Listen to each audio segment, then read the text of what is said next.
করার জন্য অনুরোধ করছি। আমি আজকের সভাপতিদের বক্তব্য দিয়ে আমি আজকের এই আমরণ অনশন কর্মসূচি আমাদের যতগুলো আমরা খাস এতে মিলে 20 থেকে 25,000 জনগণ। চাচি পানি খায়নি।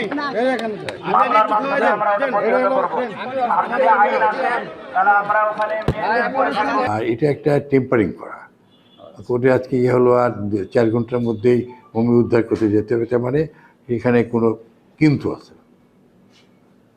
আমাকে 6 দিন 7 দিন সময় দিতে হবে, সেটা না দিয়ে চট করে যায় ভেঙে দেবো, এটা অন্যায় হয়েছে আমি মনে করি। আমি একজন ব্যক্তি, একজন মানুষ হিসেবে এটা মনে করি।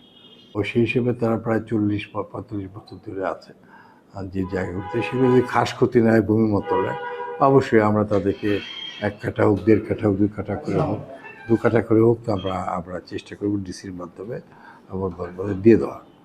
তাদেরকে আমি অ্যাপ্লিকেশন করতে বলেছি।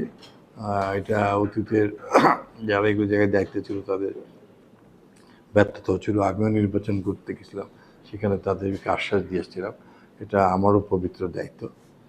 তারা নিঃস্ব গরিব, দীর্ঘদিন ধরে প্রায় 45 বছর যেখানে সাচ্চু বলে একটা ছেলে, এটা হচ্ছে আমাদের মনি কাকার বা দেশ সম্পত্তি।